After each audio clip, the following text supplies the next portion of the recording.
The Wisconsin Badgers take care of business against Northwestern. Mad Max is back. Let's talk about it.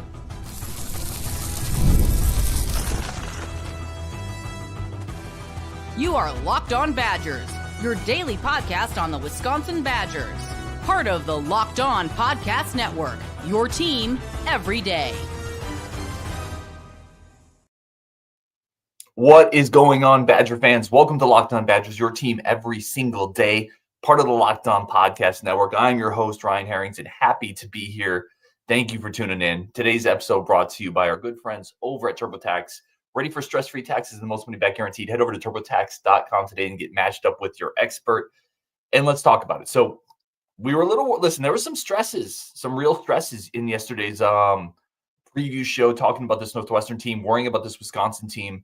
For the most part, Wisconsin took care of business today. We're going to get into the good, the bad, the ugly, the player of the game, your comments. I don't think it was perfect, but they took care of business. This was a game that felt firmly under control in the second half. Didn't love how they finished it, and honestly didn't love how they started, but it felt like the game didn't have any flow to begin with. Mad Max was working his way back in. It felt like there were a couple unforced turnovers. It also felt like we were continually getting better shots in Northwestern. It felt like we were pretty clearly the better team, and inexorably, we just kind of pulled away down the stretch, kind of like a python choking out something it found in the jungle. It just felt like we had control of the game, even when the score wasn't fully indicative of that. Let's get into our good, bad, and ugly, good, mid, and ugly player of the game. Get a bunch of your comments. Again, Badgers needed this one. Absolutely needed this one. This is a nice win to get back on track, heading into UCLA coming up tomorrow. So this is a good win. It feels like a solid performance, a B. This feels like a B performance. But coming off of Penn State, which was a D minus, this feels like a nice step to reclaim some of that mojo. This is awesome. It's a good day for me. Come on in here, buddy. Get up on that line.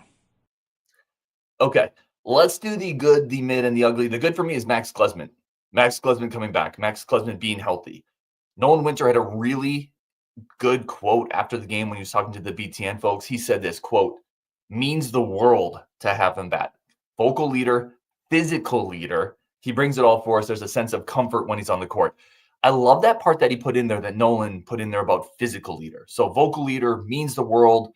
There's a sense of comfort when he's on the court. But the physical leadership, the things that he does, like getting in the paint, taking some body blows, he guarded Martinelli for a lot of this game, and that's a really tough matchup. And he played him and Winter kind of guarded Martinelli, and Klesmit gave really good minutes defensively against a tough matchup because he gives you some physical toughness. He gets up in the jersey of people. He gets on the floor. He gets into passing lanes. He caused a couple turnovers with the quick hands. He got in the paint where then he's setting people up, drove baseline instead of Blackwell for Blackwell's one-hit three. He just does some things physically on the court that this team so desperately needed, and it was great to see him back. It was great to see him healthy. That step back three he had, nasty, straight filthy. We got a couple comments in here for that. Zach Bart says, we missed Max. Glad he's back. He and Winter were huge keys to success. Love Zach. Josh W. nailed it. That Klesmit with that step back three was cold. So, yeah, he just gives you some swagger that this team needs. And this team also shot the three better today, which I don't think coincidentally is, which I think is related completely to Max coming back. So, yeah, that's my good. Max is back. Aside from just winning, which you had to do. You had to have this game. Aside from winning, Max coming back is my good.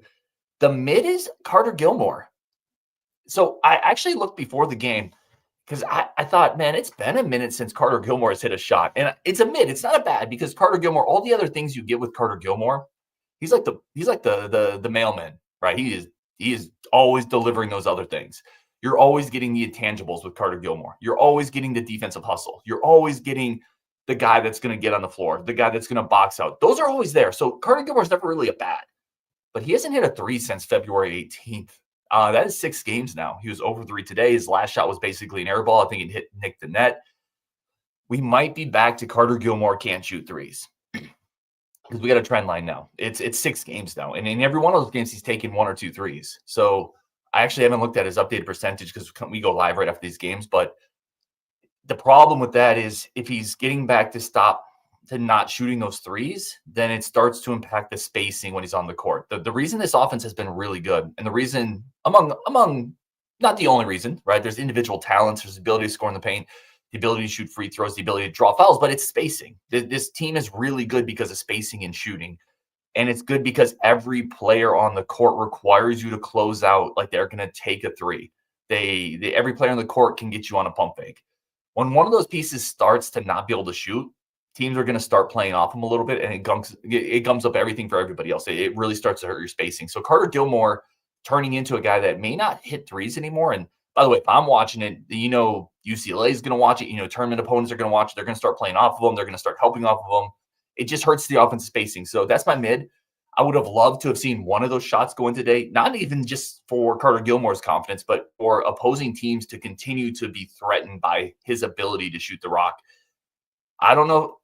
Yeah, the spice might be going off of that one a little bit. And again, he gives you everything else as always. Great team guy, great culture guy, good defender, good rebounder. And he got in the paint a couple times today. He hit 6 free throws the other day against Minnesota. So he's doing the other things, but him not shooting is a deal. It does hurt the offense. My bad, the ugly, the way they close this game. Like this team, I talked about it like they had it under control, but like the close was just, it's almost like a great meal. And then the dessert comes and you're like, God, this ice cream's melted. Like, I don't want this. This meal was great. Let's finish this off on a high note. And instead you serve me this. Northwestern, I think at one point finished on a 12-2 run. They kind of took over the glass and it didn't hurt Wisconsin, but this team's too veteran and too good to close out a game like that. Just keep playing crisp because it's going to carry over into the next game. Don't get sloppy at the end. I liked how they finished the first half today. Obviously, Tonje hit that fadeaway. But a clean effort in the second half. I would have liked to have seen them. They were up at one point, 18, 20 points. The game gets to about 10. I would have liked to have seen them finish strong and really have no bad feel coming out of this game. Like, it's a good win. I think the spread was 8.5. Like, it's a good win. They did what they're supposed to do. They're moving on. They're advancing. I would have liked to have seen them finish a little stronger and not kind of take a little bit of a bad taste from the game in your mouth walking away from it. But overall, like, you take this all day, step in the right direction. Player of the game for me. And then let me know what your good, mid, and ugly was. Your player of the game. We're going to get into all that in the next segment. Talk a little bit about UCLA as well. My player of the game, it's Winter. Nolan Winter was great today. And we're going to talk about the points. We're going to talk about the efficiency. We're going to talk about some of what he did. But I thought the energy level from Winter was phenomenal. Cutting on offense. Even on some plays where he didn't get a very good pass, he was really active on the offensive side. He has the knack as an offensive rebounder, slicing in between bigger players who are trying to box out, getting a couple offensive rebounds, a couple tip-ins. As an offensive player today, I really like the aggressiveness, putting the ball on the deck several times. Like, the shot's not there. It doesn't feel great. Pump fake, get somebody on the hip, get the foul. Physically, that tells you that he's feeling fine. We were a little worried, right, coming off of that game against Penn State. We were a little like, gosh, I don't know if he's going to be 100%. Like, he looked physically ready to mix it up, to get in the paint, to get into the boxing ring. Like, loved all that. So 9 of 10 from the free throw line, 4 of 5 from the field, 18 points on 5 shots is absurd efficiency. That's so efficient. It makes you kind of ticked off they didn't get more shots for him, right? And granted, 10 free throws. But, dude, you need more shots if you're scoring 18 points on 5 shot attempts. So really, really good day for Nolan Winter. Like, he was unbelievable. The energy was great. And when his energy is great, like, he's so talented that everything else kind of comes along with it. So player of the game for me, Nolan Winter. Will Moriarty says good. Winter mid passing. Yeah. And ugly, not covering the spread. Oh, so close. So close, so close, so close. All right, we're going to take a quick break. Then we're going to get into your good, mid, and ugly. I want to talk about the bench a little bit. Also could have been an ugly for me. I want to talk about the bench a little bit, but we're going to talk about your good, bad, and ugly. Plus, talk a little bit about UCLA coming up. Do we need to win that game? That's coming up next on Locked On Badgers. But first, a quick break for our friends of the show. Quick second, as always, to say thank you. Today's friends of the show, starting off with Monarch Money. Like, my brain is a scattered maze of craziness, and I need things like Monarch Money to help keep my money like in line. Where did my money go? Because I eat out a lot. I buy sports cards. Sometimes I don't know what I'm doing. Monarch Money helps me silo where all my money is. It comes in. It's my personal CFO. It gives me full visibility, full control over my finances. And it's not just a budgeting app. It's a complete financial command center. And I love that terminology because that's what it is. Everything at my fingertips. Track all my accounts, my investments, my spending. and you can just start building wealth. Once you have that knowledge, that's what we all need more. We need more knowledge. We need everything in one place, and then we can use that knowledge. That's what Monarch Money does. When I started using Monarch Money, I realized just how much money I spend eating out, and it's terrifying. My IPA budget through the roof. Okay, it's not something to be proud of. Take control of your finances with Monarch Money. Use code LOCKEDONCollege at Monarch Money for 50% off your first year. That's monarchmoney.com, code LOCKEDONCollege for half off your first year. Today's episode brought to you by my other personal assistant, Factor Meals. If you all have listened to this show for a long time, you'll know I tried to make a burger with sugar. Y'all know that I was a regular at the McDonald's drive-in. Like, the guy knew me as like one of his regulars. Like, this is like a bar thing, but like it's a McDonald's drive-through. Y'all know that I once just went on a fast because I couldn't find food in the fridge. So Factor's here for people like me, but also people who have their lives together, because Factor gives you healthy meals, a wonderfully cooked, great ingredients, a wonderful selection, excellent prices, easy to make, easy to eat, delicious. They're incredible. Head over to factormeals.com/LockedOnCollege, 50 off. Use code LockedOnCollege 50 off to get 50% off your first order over at Factor Meals. You get 50% off plus free shipping on your first box. They are a lifesaver for me. All right, let's talk. I got to talk about the bench, and then I want to get a bunch of your comments into this. So the bench is stressing me out a little bit, y'all. So let's start with the good. And this ties into Max Klesmit coming back. Kamari McGee looked better off the bench, which we kind of thought he would. McGee hit a couple threes. He looked a little more under control. Hit those corner shots, which McGee coming off the bench to hit corner three-point shots is as guaranteed a thing in college basketball as there is. So that was great. It was great to see McGee kind of get back in a flow, fall back into his role from earlier this year. Klesmit allows it to happen. That's great. You got to get more from Janicki and Carter Gilmore. You got to get more from those two. And I talked about Gilmore shooting the three, but it's more than just that. Those two played combined 38 minutes today. So Janicki and Carter Gilmore combined 38 minutes, 2 points. 2 points, 2 rebounds, 2 assists for those two combined in 38 minutes. Now, Janicki did have a couple nice assists that led to fouls, that led to free throws. So technically, he should have another assist or two, but that's not enough production for 38 minutes off the bench. Where does that production need to come from? Well, if you're those bench guys, you got to find a couple ways to get some garbage buckets. That's an offensive rebound. That's a tip in. That's in transition. That's picking up a loose ball. Like, you have to find ways to contribute coming off the bench if you're going to get 20 minutes apiece. 2 points isn't enough. You're going to need more bench firepower, because there's going to be days in the tournament where Blackwell didn't shoot well today, which I'm going to get to as well. You need more bench firepower. Now, McGee's a nice step, but you got to get more from Janicki and Carter Gilmore. And that doesn't mean 20 points between them, but 38 minutes and 2 points isn't productive enough, especially when the peripheral stats, 2 rebounds, 2 assists, that's not enough either. They have to do a better job of making an impact on the game. Now, I will say defensively, Carter Gilmore I thought was really good. So, again, you're always going to get that with him. You're always going to get the energy with Janicki. You got to get a little bit more from the box score and the production. Okay, let's get some of your comments now, because I've been talking for a minute. What do you guys think here? Badger and Bournemouth, good win. I want to beat UCLA. I want to win the Big Ten tournament. Let's go. Taylor McGinnis, better audio. Tonje Dunker, Crowl block. Let's talk about that Stephen Crowl block, because Josh W. mentions it as well. Love the Crowl tech he needs to give me. And so I found this hilarious. And, if you weren't watching the game, or if you're missing the point we're talking about, Crowl had this really nice block in the second half and then yelled profanity out, get that S out of here, and got a technical foul. And I just found it hilarious, because Badger fans are always on Stephen Crowl to get angry, block more shots, yell a little bit, get mean. And then he does it, and the ref immediately tees him up. First of all, that's a BS technical. Listen, this is Division I basketball. Like, let the guy yell a little. I thought that was a BS technical, but I'm also like, what? We've been so wanting that from Crowl, and I love Stephen Crowl, right? But like, don't punish him when we finally see a little bit of that. And by the way, I have heard that Stephen Crowl is kind of a low key, really good S talker. Like, he will talk some noise. But I was like, come on, man, don't tee him up for that. We're not gonna see it again. And I loved it. I love Stephen Crowl getting a little, fire up. Get that out of here. Get that S out of here. This is my house. More of that, please. I thought Crowl was solid today.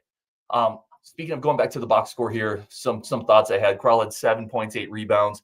He was solid. Hit that first 3 of the game. I thought there were some points where we could have gone back to him in the post where he had a mismatch and we kind of missed it. McGee missed one when he was on the left wing, but I thought Crowl was solid.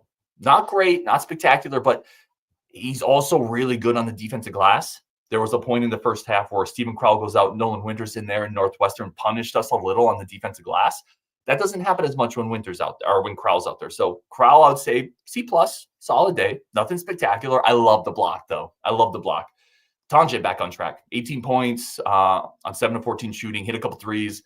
It was nice to see him kind of get back on locked, which I think we thought would happen, but it was nice to see. Blackwell, 3 of 10 from the field, 1 of 6 from 3. Again, I'll say this. You need your studs to score. If you're going to make a run in March, you got to get consistent production from Blackwell and Tonje, both of them. And it again feels like a little bit of a yo-yo where they both can't get on track in the same game. I talked about Janiki Gilmore. The other one defensively held Northwestern to 25% from 3. I thought there were moments in the first half where the perimeter defense wasn't very good. Northwestern had some open looks they just missed, but I thought the defense cinched way up in the second half. I thought the energy was better. The closeouts were better. The help defense was better. Northwestern tried. They got it once or twice, kind of slipping that pick and roll action. But for the most part, I thought the defense collapsed a lot better and then recovered. Transition defense, I thought was much, much better today, which is really important. Northwestern likes to get on a run. They like to shoot early threes. I thought Wisconsin's transition D was good. So I thought this was a good defensive effort from the Badgers. Outside of a few wonky things early in the first half where it felt like the game had no flow. But I thought this was a good defensive effort from the Badgers. Let's get a couple more of your comments here. Taylor says, taking care of business. Great to have Klesmit back. 100% agree. Thunder talked about that John Tonje dunk. Andrew said, main criticism is that we'll need more threes to fall to beat elite teams. Otherwise look good. Yeah, I just think that's who we are no matter what. I think we shot 32, 33% today, and that was hurt a little bit by a couple of late misses.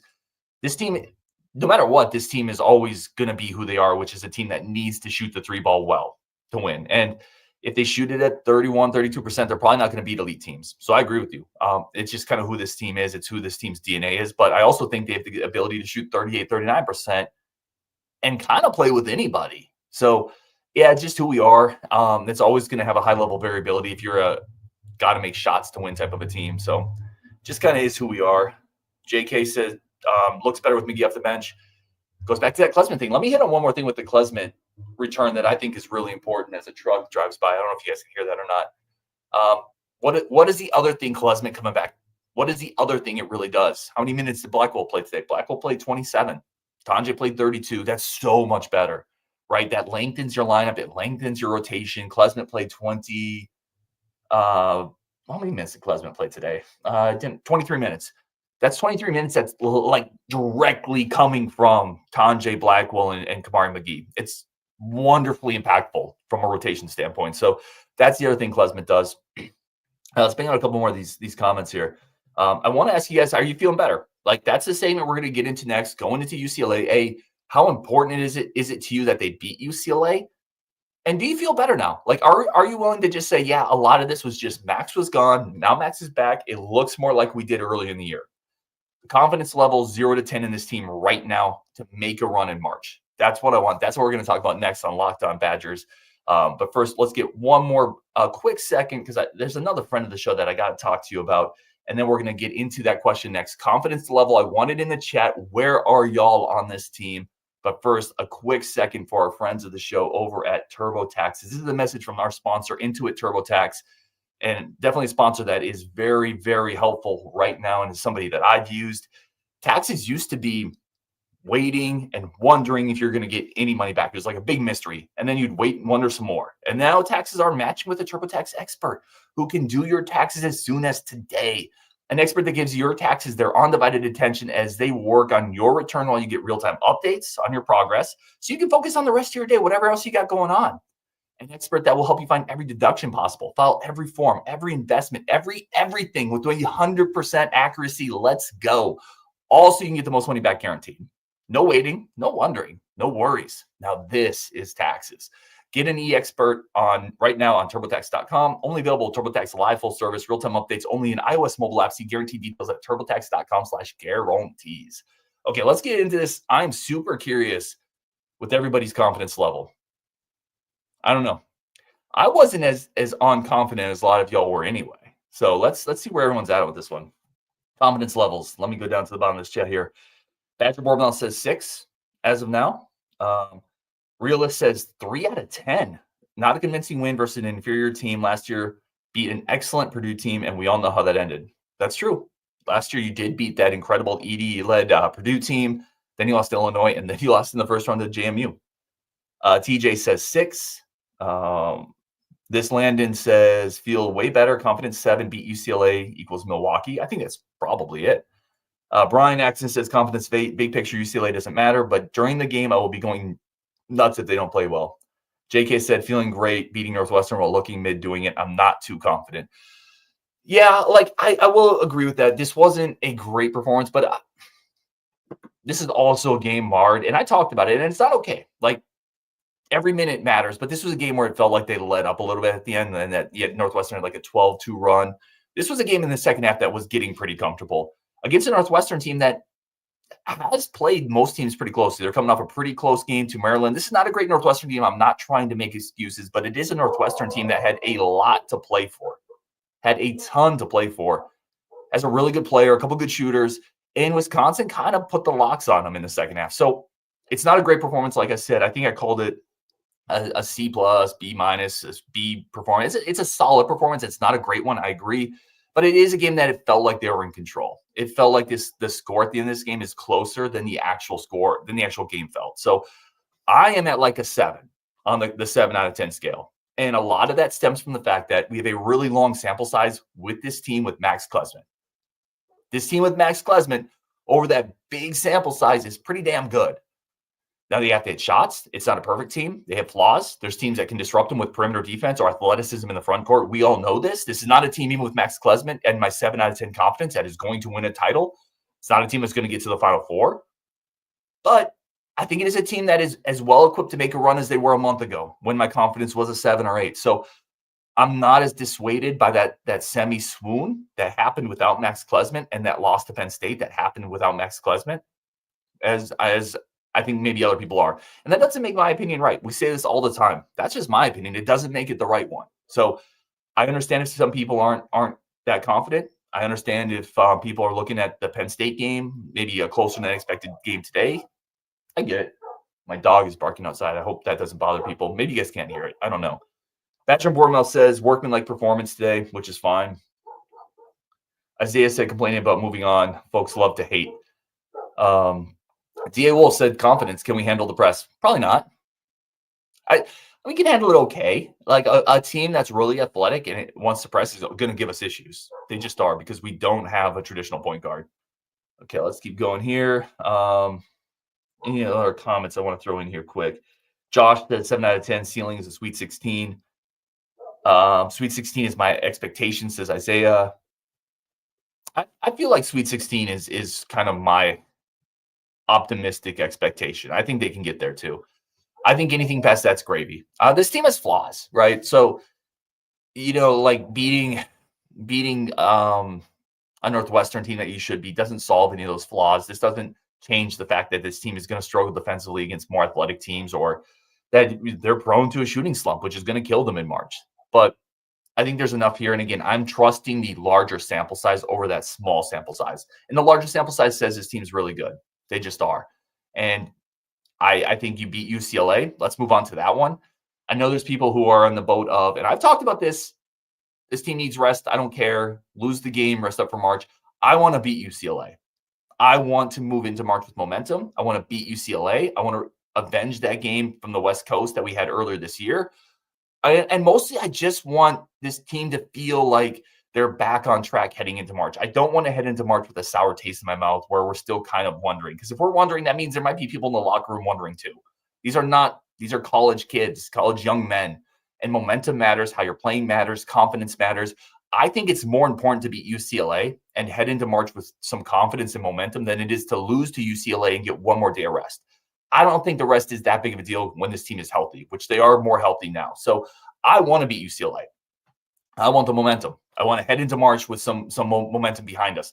Several years ago, UConn came into their conference tournament as I think a 5 seed ran through the conference tournament, and rode that momentum to a national title. I'm trying to think of the point guard. Was that Kemba? That the point guard on that team? But my point is, if you get some real momentum going, that can propel you into March too. And rest be damned, these are pretty young men. They'll be okay. I don't think losing to UCLA is worth the extra day of rest. Now, you beat UCLA, you head into Michigan State, and if you lose a decent game there where you play hard, I think you have a ton of momentum going into March. Because Michigan State's really good, that's okay. But I think we're better than UCLA. I think we are. And I think we're going to beat them. I think we're going to have some momentum. We're going to feel good about it. We're healthy again, coming off a couple game stretch where with Max Klesmit, we beat a couple Big Ten teams. I'm about it. So that's what I want. I want to beat UCLA. I want to get momentum. I want to play well into March. And then I want to ride that into the Sweet 16. And then you roll the dice and you see where you're at. That's what I want. Mitch Ames says beat UCLA. I agree. Rila says you got to win games now. If we didn't lose to Penn State, probably would have been at 3 in Milwaukee. Josh says large sample size is Elite 8 ceiling to me, but last 6 games says Sweet 16. And let's be honest, the last 6 games count too. I'm not trying to discount that, but they count with an asterisk because we haven't had Max Klesmit. And that, do we realize that I underestimated the impact of that? I will apologize to everybody. I didn't think he was but I apologize for that one. I underestimated the impact, but he makes a big difference. So the last 6 games have a bit of an asterisk to me because when this team is healthy, this team is not that team that we've seen in the last 6 games. Yeah, Joe says Kemba basically won a title by himself. He was incredible. Yeah, we don't have a Kemba on this team, to be fair. So it's not the perfect comparison because there's not a Kemba on this team. This is a great question. I love this question. This is from Landon22. If you were a 2 seed, would you be scared to see us in your part of the bracket? I think so. And granted, I'm super biased, but we have the hallmarks of a team that higher seeds probably don't want to see because despite some of the issues we have, despite some of the cold streaks we have, we do have the capability to go really hot from 3. And you don't want to face a team with 5 people that can space the floor, 5 people that can shoot, veteran players. You don't want to face a team that can also shoot 40% from 3 on volume. And by the way, hit free throws in the clutch, hit free throws down the stretch. You don't want to face that team in the tournament. Those are not the type of teams that are fun to face or game plan for. I do think we're the type of team that others probably don't want to see in their bracket, that a 2 seed, a 3 seed, a 1 seed, all of which would probably be favored against us. But we're not a fun matchup. We're not an easy matchup. And Tom Izzo's talked about it. Painter's talked about it. A lot of coaches have talked about it. How do you guard them if they're hitting shots? And now it's going to be the question in March. That's going to be the question in coaches' rooms when they're drawn up on the whiteboard. They're saying, how do you guard this team? They're shooting really well. We're going to have to cut corners somewhere. That's what makes us tough. That's what makes us a not enjoyable matchup. And that's how we can get to the Sweet 16 or the Elite 8. And yeah, we're getting ahead of ourselves, sure. But yeah, it's a matchup that can be scary for some teams. I think that's very true. Mitch says, we can get hot from 3. I agree. Tim Ryan says, nice to get this win. Yeah. All right. We're going to wrap it up there. Show coming up later today. We're going to talk some football too. Spring football has started. I was going to go to practice today, but guys, I just couldn't do it. I couldn't make it. I would have had to take a day off of work, which I probably still should have done. I failed you all. Gosh, I'm the worst. But we are going to talk about spring football later today. Some of what Luke Fickell had to say, a bunch going on. And then coming up tomorrow, UCLA. Big game. I hope they win. I don't want the rest day. I want the dub. On Wisconsin, we will talk later. And when you're done, go check out Locked On Big Ten for all the biggest stories, conference realignment news all over there. Several people in the chat talking about Greg Gard. Should he be on the hot seat? Should he not on the hot seat? Listen, whatever people's opinions are of Greg Gard, and again, this show is for every opinion, every viewpoint. As long as people are respectful, this is a melting pot of viewpoints. You're a guy who goes on into a 5 seed last year and is probably going to be a 3 or 4 seed this year. That dude is the furthest thing away from a hot seat. I just don't know how it's arguable. There's programs that would kill for that. And you may be frustrated by some of the stuff. You may not like. You may think you're out on them. You may think there's no ceiling there. I'm not going to try to argue you out of that. I'm just telling you realistically, especially with the way the football program has played and has underperformed, you are not going to take a guy who is getting these type of results and put him anywhere near the hot seat. You're just not. So you can agree or disagree with that, but that's the truth. That's the truth of it. He wasn't on the hot seat coming into this year. I can promise you that based on things. He wasn't on the hot seat, and he's had a better year this year than last year. So it is what it is, yo. On Wisconsin, we will talk later today, talk some football. Let's go.